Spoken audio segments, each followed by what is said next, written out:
আপনার এই দুটি ভুলের কারণে আপনার শর্ট ভিডিওতে 4 থেকে 5টা ভিউজ এসে থেমে যাচ্ছে। আপনার ভিডিও যত খারাপই হোক না কেন, আপনার শর্ট ভিডিওতে মিনিমাম 1 থেকে 150টা ভিউজ কিন্তু আসবেই। কিন্তু আপনার ভিডিওতে যদি 4 থেকে 5টা ভিউজ এসে থেমে যায়, তাহলে আপনাকে জানতে হবে আপনি শর্ট ভিডিও আপলোডের সময় এমন দুটি ভুল করছেন যার কারণে আপনার শর্ট ভিডিওটার ইমপ্রেশন ইউটিউব কারো কাছে পাঠাচ্ছে না। আপনি যদি এই দুটি ভুল ঠিক করে নেন, তাহলে আপনার শর্ট ভিডিও মিনিমাম 1 থেকে 150টা ভিউজ আসবেই, আপনার শর্ট ভিডিও যত খারাপই হোক না কেন। এবং যদি আপনার ভিডিও খুব ভালো হয়, তাহলে আপনার ভিডিও অবশ্যই ভাইরাল হবে। কি ভুল জানতে হলে ভিডিওটিকে সম্পূর্ণ দেখুন এবং ভিডিওতে একটা লাইক দিয়ে চ্যানেলটাকে সাবস্ক্রাইব করে দিন। নাম্বার 1, আপনারা ইউটিউবে শর্ট ভিডিও আপলোডের সময় ক্যাপশন ইওর শর্টস এই অপশনে আপনারা নিজেদের ইচ্ছা মতো যে কোনো একটা টাইটেল আপনারা দিয়ে দেন। আপনাকে এখানে 2 রকম টাইটেল ইউজ করতে হবে, একটা হচ্ছে ক্লিকেবল টাইটেল আর একটা হচ্ছে সার্চেবল টাইটেল।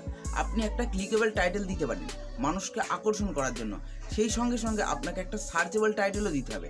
অর্থাৎ আপনাকে এমন একটা কিওয়ার্ড ওই ক্যাপশন ইওর শর্ট এই অপশনে দিতে হবে যেটা মানুষ প্রচুর পরিমাণে সার্চ করে।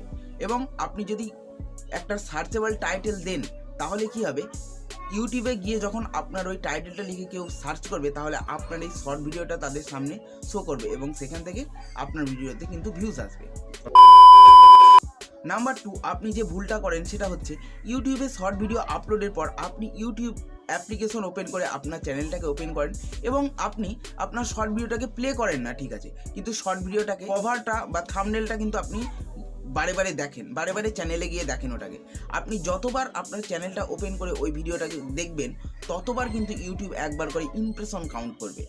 মনে করুন আপনি আপনার চ্যানেলটাকে 10 বার ওপেন করেছেন এবং ওখানে কি হচ্ছে 10টা ইমপ্রেশন কাউন্ট হয়ে গেছে, কিন্তু আপনি একটাও ক্লিক করেননি, তাই ওখানে ক্লিক থ্রু রেট 0%। ইউটিউবে যে ভিডিওর ক্লিক থ্রু রেট কম থাকে, সেটা শর্ট ভিডিও হোক কিংবা লং ভিডিও হোক, ইউটিউব কিন্তু সেই ভিডিওর ইমপ্রেশন কমিয়ে দেয়।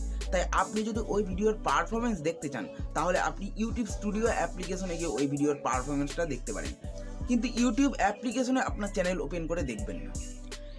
এছাড়াও আপনাকে আপনার ভিডিও ভাইরাল করার জন্য, সেটা শর্ট ভিডিও হোক বা লং ভিডিও হোক, সেটাকে সঠিক নিয়মে সঠিক নিয়মে শর্ট ভিডিও আপলোড করার জন্য ডান দিকের ভিডিওটিতে ক্লিক করুন এবং লং ভিডিও আপলোড করার জন্য বাম দিকের ভিডিওটিতে ক্লিক করুন।